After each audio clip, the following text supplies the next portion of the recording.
Olá, turminha do Startup Weekend de Cachoeira de Itapemirim, tudo bem?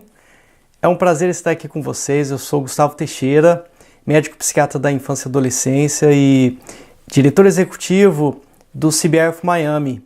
Bom, em primeiro lugar eu gostaria de agradecer o convite. Para mim é uma honra estar participando desse grande evento. Todos vocês da região de Cachoeiro, é para realmente se sentir orgulhoso desse evento. Parabéns! Sucesso, que realmente seja um final de semana muito proveitoso para todos vocês, que vocês aprendam bastante, se dediquem e botem o sonho de vocês em prática, né? Eu estou aqui para tentar inspirar um pouquinho vocês contando a minha história. Na verdade, eu vou contar uma história esquisita. A minha história é uma história esquisita, né? Na verdade, até agora eu não entendi porque que eu fui convidado para fazer essa palestra de abertura, né? Onde já se viu um médico que larga a medicina para virar empreendedor. Já de cara é uma coisa extremamente esquisita, diferente, assustadora para muitos, né? Muita gente me chamou de maluco muitas vezes durante a minha vida e eu vou falar um pouquinho dessas maluquices, né? A minha empresa, o CBRF Miami, tem pouco mais de 2 anos de duração. Eu considero, realmente é a minha primeira empresa, mas eu considero que o meu sangue empreendedor veio desde sempre, né? Então vou voltar um pouco no tempo. Eu me formei em 2002 como médico e desde o início da minha carreira eu tinha um desejo mesmo de crescer profissionalmente. Eu queria fazer o melhor atendimento médico possível dentro da área da saúde mental da infância, por isso obviamente fui buscar a capacitação dos melhores treinamentos, tentei trabalhar com os melhores profissionais possíveis e uma das questões que eu achei que pudesse ser interessante para a minha carreira era a produção de livros, né? Nós não tínhamos, nessa época, 2002, 2005, não existia livros psicoeducacionais no Brasil, né? Que seriam aqueles livros em que são ofertados informações médicas, mas numa linguagem simples que pais, que professores pudessem aprender, né? E uma coisa que me surpreendia muito, que quando eu passei pelas formações acadêmicas tradicionais, eu fiz a minha formação nos melhores centros de saúde mental do Rio de Janeiro e do Brasil, eu não escutava falar de psicoeducação. Entretanto, quando eu vinha aos Estados Unidos e ia para uma livraria, eu encontrava uma área exclusiva de material psicoeducacional, né? E quando eu pegava um guideline europeu americano que se propunha a falar de tratamento em saúde mental da infância, o primeiro item, para minha surpresa e meu espanto, antes de medicamento, antes de terapia, era psychoeducation, era psicoeducação, né? E daí eu falei, ora, eu vou começar a produzir esse tipo de material no Brasil, é importante para a população, é uma maneira de eu me destacar na profissão e crescer profissionalmente. E daí foi a primeira vez, talvez uma das primeiras vezes que eu escutei risadinhas e piadas, e que eu não ia conseguir publicar livro, que se eu conseguisse não ia vender, porque ninguém vende livro no Brasil, né? E daí de primeira foi, obviamente, uma dificuldade, ninguém acreditava e eu fui e acreditei, porque eu sabia que eu podia fazer diferença para muitas pessoas. Eu ia crescer profissionalmente, né? Eu achava que era uma oportunidade de crescimento e eu encarei. Fui até uma editora, fui recusado, fui na segunda, fui aceito e daí eu lancei um primeiro livro e fez muito sucesso. E daí, obviamente, aquelas pessoas que riram de mim começaram já a achar esquisito aquilo, mas viu que estava dando certo. E daí eu fui produzindo outros livros. Chegou um momento que aquela editora, inicialmente, né, que abriu as portas e foi realmente algo muito importante para a minha carreira, acabou ficando uma editora pequena para mim. Eu queria alçar novos voos e daí fui buscar um grande grupo editorial e daí, enfim, hoje os meus livros são publicados pelo grupo editorial Record. Realmente as vendas explodiram e obviamente minha carreira profissional cresceu, avançou demais. Isso acabou abrindo outras oportunidades e daí uma outra coisa esquisita aconteceu comigo, né? Um médico que decide fazer um mestrado em educação. Aí é uma coisa completamente maluca, né? E esquisita. Imagina, o que um médico vai fazer com a educação? Tem nada a ver. Obviamente que minha carreira começou a migrar para o lado educacional, eu comecei a valorizar e ver a importância disso, de fazer um link com as escolas, né? De passar esse tipo de informação para educadores. E obviamente os convites começaram a aparecer no Brasil todo, né? Um médico que fala de educação, né? Que coisa mais esquisita e diferente. Minha carreira obviamente correu todo para o lado educacional. Comecei a trabalhar com várias escolas no Brasil todo e daí eu tive a oportunidade de fazer um mestrado em educação, que os meus colegas de faculdade não entendiam, né? O que o Teixeira está fazendo mestrado em educação? Que coisa mais esquisita, né? Não tem nada a ver. E daí eu fui fazer um mestrado na Framingham State University, uma universidade daqui da região, daqui dos Estados Unidos, né? Da região de Boston. Hoje eu estou em Weston, na Flórida. Enfim, foi uma experiência também fantástica. Na verdade, eu era o único médico ali no meio de educadores e foi uma experiência enriquecedora. E daí algumas coisas mais interessantes começaram a ocorrer, né? Eu tive contato com uma professora de educação especial, que por coincidência é portuguesa e está aqui nos Estados Unidos já há 40 anos. Se interessou pelo meu trabalho, né? Aquela coisa de um médico que escreve para educadores, se encantou com um dos meus livros e me chamou: Gustavo, você não quer dar um curso aqui numa outra universidade, que eu sou coordenadora, na Bridgewater State? E eu falei, claro, não tinha a mínima ideia como que seria o curso, né? Mas eu topei logo de cara e esse curso aconteceu em 2008, então eu acabei de voltar da Bridgewater State agora, comemorando aí 11 anos indo para lá, então o primeiro ano foi em 2008 e foi uma experiência super legal. Os alunos, na verdade, são alunos de mestrado e eles pegavam a minha disciplina como uma disciplina eletiva e gostaram, e esse convite acabou se tornando um convite regular, e então aí são 11 anos indo para lá todo ano. E essa coisa de passar aí às vezes às vezes 2 semanas dando esse curso intensivo na Bridgewater State, me mostrou um outro lado, né? Esse lado educacional, esse ambiente acadêmico nos Estados Unidos sempre me seduziu muito, diferente do meio acadêmico no Brasil, que é um meio de muita inveja, de muita arrogância, né? O médico, de uma forma geral, já é um ser arrogante, né? E o meio acadêmico é mais ainda, em que dificilmente você consegue crescer ali dentro, são cobras, um tentando atropelar o outro, e eu vi algo muito diferente nos Estados Unidos, né? E o meu desejo de me mudar começou a crescer. Depois que eu tive meus filhos, eu vi que estava insustentável viver no Rio, a violência, o sistema educacional que não me agradava, e daí começou a crescer esse desejo de ir embora. E daí eu tinha um grande problema, né? Quer dizer, eu como médico não poderia clinicar nos Estados Unidos, e o que eu poderia fazer, né? E a coisa que eu era realmente apaixonado sempre foi dar aula. Eu falei, eu vou dar aula em universidades americanas, é o que eu quero, tal. Fui convencendo minha família aos pouquinhos. Fui visitar algumas universidades no sul da Flórida, e uma coisa que eu escutava a todo momento é o seguinte: Gustavo, o futuro da educação online, o futuro da educação online. Isso ficou na minha cabeça, né? E daí eu tive a oportunidade de fazer uma solicitação de um Green Card especial, que é o EB-1, que é para portadores de habilidades extraordinárias, né? Então, basicamente, eu tive que provar numa petição judicial que o meu trabalho no Brasil era um trabalho importante e que eu poderia executar esse trabalho nos Estados Unidos e podendo desenvolver mais essa área. Na verdade, é um Green Card que bem do estilo americano, né? O americano, ele quer trazer para ele tudo que ele acha que é bom e de melhor em todas as áreas, né? E o governo americano me considerou merecedor e, enfim, nós ganhamos o Green Card. E daí, ótimo, isso foi em março de 2016. Falei, que maravilha, a gente tem Green Card, a gente pode se mudar.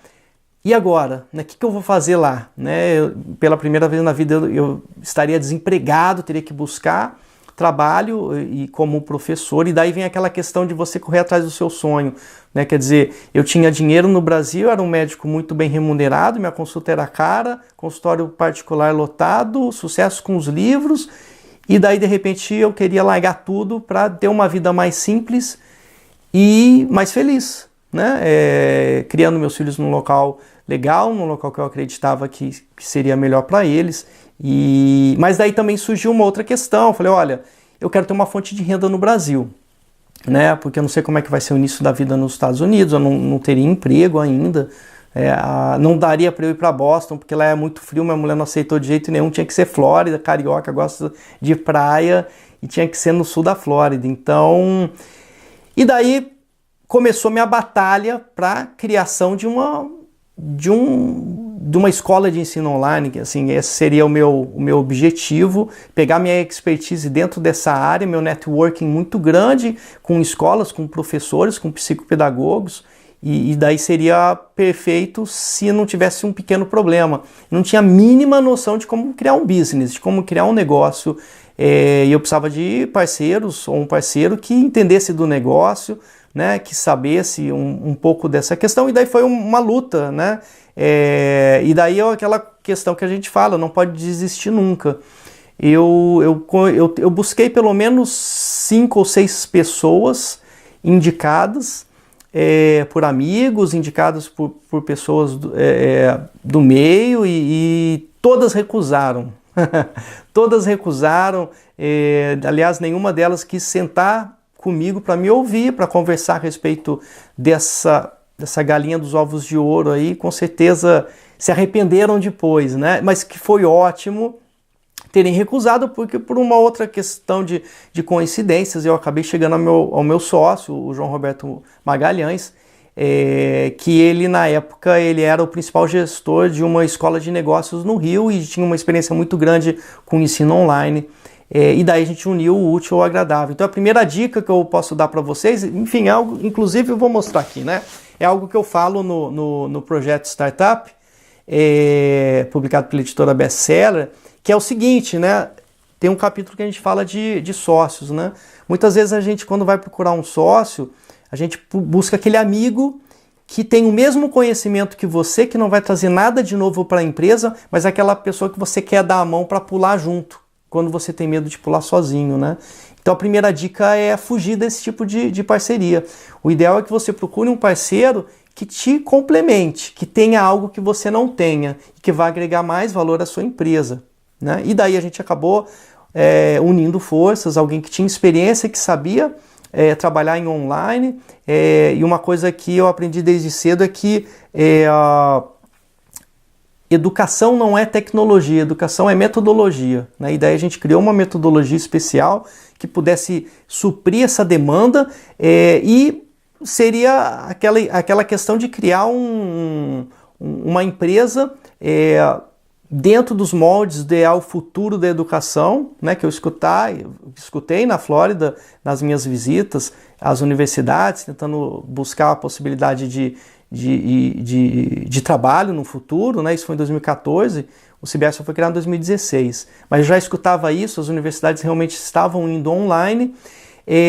Eu via que existia uma concorrência, entre aspas, muito amadora, né? Eu via profissionais tentando entrar nesse mercado online, mas eram, digamos, empresas de um curso só, que as pessoas entravam, faziam, não davam certo e desistiam. Pessoas que faziam os cursos do Érico Rocha e achavam que iam ficar milionárias, e daí elas entravam no mercado e caíam fora, né? Que basicamente é o que acontece hoje, que pra gente é ótimo, né? A gente não consegue hoje visualizar um concorrente à altura. Que bom, porque isso a gente vai crescendo, tentando crescer cada vez mais, criando barreiras de competição. Mas, enfim, a concorrência vai existir sempre, daqui a pouco vai surgir concorrentes pra gente, a gente sabe disso, mas eu sabia que teria uma oportunidade muito grande. Eu acho que quando você vai criar um modelo de negócio, pensem nessa questão da tecnologia, de internet. Eu tenho filhos pequenos, né, de 5 e 7 anos, eles usam tablet o dia inteiro, eles não assistem televisão, a molecada hoje em dia não sabe o que é televisão. Tudo que a gente precisa estar aqui, ó. O futuro da humanidade está aqui, ó. Tá aqui. Você está sempre a um braço de distância da próxima compra online, da próxima reunião importante que você vai agendar aqui, da próxima videoconferência que você vai fazer aqui, do próximo utensílio doméstico que você vai comprar. Coisa de 2 meses atrás, eu tive um problema com food disposal, né, com aquele equipamento, o triturador de alimentos. Eu falei, meu Deus, vou ter que chamar o técnico que vai me cobrar $50, daí depois vai cobrar mais 100 para consertar, enfim. Eu peguei o celular na hora, cheguei no YouTube e falei, mandei uma solicitação, né? Como consertar o food disposal. Na hora me apareceu um vídeo ali de 3 minutos. Eu assisti o vídeo, peguei uma ferramenta que eu tinha na garagem, consertei. Quer dizer, praticamente tudo você encontra resposta no YouTube. É uma fonte importante de conhecimento. Eu estou o tempo inteiro assistindo palestras de grandes empreendedores, empresários no YouTube. Então, enfim, o futuro está aqui, ó, a vida está aqui. Então, assim, uma das questões quando a gente pensa em empreender, e eu incentivo todos que desejam empreender dentro desse mundo da internet, a gente está com uma oportunidade de ouro aqui, entendeu? Uma oportunidade de ouro. Um negócio que tem uma possibilidade de se tornar escalável, né? Isso é uma coisa muito importante. Então, a gente trabalha com educação, a gente ajuda a sociedade, a gente vende educação, não tem nenhum problema em vender sapato, né? As pessoas precisam de sapato, é nobre, entretanto, quando você vende educação, eu pelo menos tenho uma sensação muito mais gostosa, a gente está capacitando, ajudando as pessoas, podendo oferecer num valor mais acessível, com uma possibilidade de escalar o negócio, né? Então, isso são algumas questões interessantes. Um negócio que seja bom para os colaboradores, então a gente dá oportunidade para professores darem aula para a gente, uma vez que é um negócio escalável. Quando você pega um professor e dá uma aula e a gente tem uma turma para 500 alunos, para 1.000 alunos, né, a gente tem a oportunidade de remunerar bem esse professor, pagar melhor que as universidades pagam, né? Uma aula que ele gravou hoje eu posso replicar durante anos em várias turmas diferentes e ele vai ganhando royalty em cima disso. Então é uma oportunidade boa para o dono do negócio, é uma oportunidade boa para os nossos professores. Eu acredito muito na meritocracia, então assim, todos os nossos funcionários, eles recebem bônus trimestrais, todos, né? Desde a telefonista até o especialista em marketing, o especialista em mídia social, o especialista em edição de vídeo, né? Todos recebem bônus trimestrais, né? A gente atingindo a meta e a gente tem atingindo essas metas, todos recebem, né? Então é muito importante valorizar e tá com quem a gente confia. Então, quando a gente tem um funcionário que de repente não está dentro daquela filosofia da nossa empresa de colaboração, de estar feliz com o trabalho, de estar brigando, tem que estar para trabalhar no CBF Miami, tem que ter sangue nos olhos, tem que acordar de manhã e estar doido para trabalhar muito e vencer, né? E chega na sexta-feira, quando acaba de trabalhar, a gente quer que a pessoa descanse, mas que acorde no dia seguinte, na segunda-feira, já doido para brigar e lutar muito, né? E para conquistar. E são essas pessoas que a gente quer perto da gente, e por isso a gente tenta valorizar e premiar, e assim a gente vai criando toda essa estrutura, essa cultura organizacional assim, que é fundamental para a empresa, né? Eu dou sempre exemplo da Fernanda. A Fernanda foi nossa primeira estagiária. Na época, obviamente, quando o CBI começou, vale a pena falar isso também, eu e João Roberto, na época a gente tinha uma câmera velha, a gente não tinha editor de vídeo, a gente fazia as edições, a gente não tinha funcionário de iluminação, a gente não tinha técnico de edição, a gente não tinha técnico de marketing, a gente não tinha nada, né? Era só nós dois. Ele tinha o emprego dele e eu como médico, então a gente trabalhava das 10 da noite à 1 da manhã, todo dia, 10 da noite, 1 da manhã, sábado e domingo a gente podia trabalhar o dia inteiro, né? Então a gente começou a empresa como um segundo emprego, né? Isso é uma dica importante também. Às vezes a pessoa quer largar tudo e começar e abrir um negócio, isso vai gerar uma ansiedade, uma cobrança muito grande e às vezes acaba prejudicando o funcionamento da startup. Então, muitas vezes, você abrir sua startup como um segundo emprego é uma boa opção, né? A gente começamos a trabalhar só nós dois, sem ninguém, sem funcionário, 10 horas da noite a 1 da manhã todo dia, que era o horário que a gente podia, né? A gente trabalhava, tinha os nossos trabalhos durante o dia e obviamente chegou um momento que a gente pôde flipar isso. O João Roberto saiu da empresa dele, ficou só com o CBI e eu vim para os Estados Unidos para trabalhar exclusivamente com o CBI of Miami e daí que a empresa realmente deslanchou, né? Mas foi importante esse processo. E daí chegou num momento que a gente precisou contratar um funcionário e a primeira pessoa que nós contratamos foi a Fernanda. De cara ela já demonstrou um interesse muito grande, ela vestia a camisa, ela tinha sangue nos olhos como a gente e depois de 2 anos a Fernanda na verdade depois de 1 ano ela teve a oportunidade de ir para Portugal, terminar os estudos, terminar a faculdade dela em Portugal.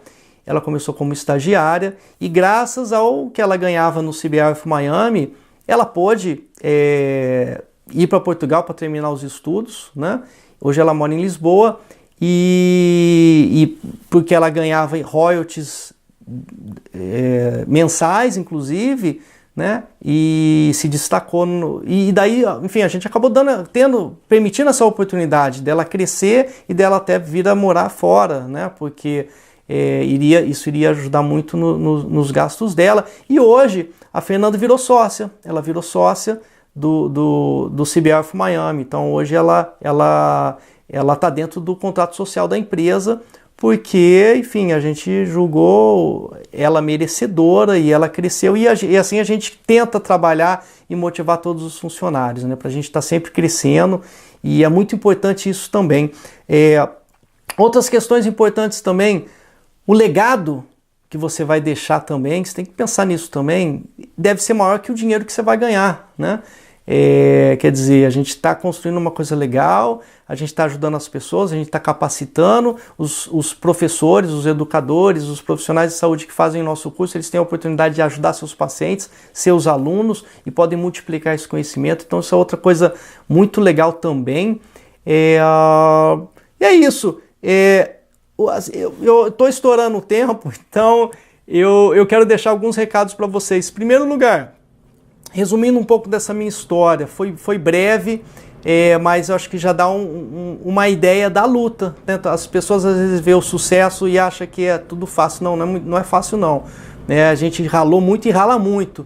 E eu ainda acordo muito cedo e vou dormir muito tarde. Empreendedor não tem hora para dormir, não tem hora para acordar, né? A gente está sempre ligado. E primeira coisa é o seguinte, acredite nos seus sonhos, tá? Acredite nos seus sonhos. Todo mundo vai achar que é maluquice. Eu sempre escutei isso, mas eu sempre acreditei nos meus sonhos. Eu vou conseguir, eu vou conquistar, né? Então acredite nos seus sonhos. Impossível é tudo aquilo que você não quer alcançar, tá? Impossível é o que está na cabeça do outro, do perdedor. Você é um vencedor. Você vai acreditar sempre em você, no seu potencial. Impossível é tudo aquilo que você não quer alcançar. É o nosso cérebro que bota a limitação. Então acredite nos seus sonhos. E eu acho que isso é uma coisa muito, muito importante, muito verdadeira. Lute muito, você vai ter dificuldades. No Brasil é difícil empreender. As pessoas falam, você é maluco, você vai empreender em educação no Brasil. O Brasil nessa crise econômica, crise institucional. Mas a gente viu uma oportunidade, né? A gente viu que tinha um nicho ali para a gente atacar, e tem nichos em todas as áreas, gente. É muito importante a gente vestir a camisa, acreditar, correr atrás, tentar estar do lado das pessoas certas. Então, essa oportunidade que vocês estão tendo do Startup Weekend, eu não tive. Então, assim, que bom que vocês vão ter essa oportunidade, estão tendo essa oportunidade, estão conhecendo as pessoas certas. Acreditem, lutem muito. E eu faço um desafio a vocês, que vocês na segunda-feira, quando acabar esse grande final de semana, que vocês realmente encarem o desafio e criem a sua startup, lutem muito. Tá? A grande maioria das startups quebram, não só no Brasil, nos Estados Unidos também, na Europa também, grande maioria não dá certo. Tá? Então tem que lutar muito, tem que brigar, mas é possível vencer, e eu tenho certeza que vocês vão chegar lá, tá bom? Um beijo, obrigado, um grande prazer estar participando desse evento, uma honra para mim, e desejo muito sucesso nesse final de semana. Muita luta, muita garra, tá? vamos trabalhar muito, acredite nos seus sonhos, lutem demais e conquistem. Um beijo. Valeu, pessoal!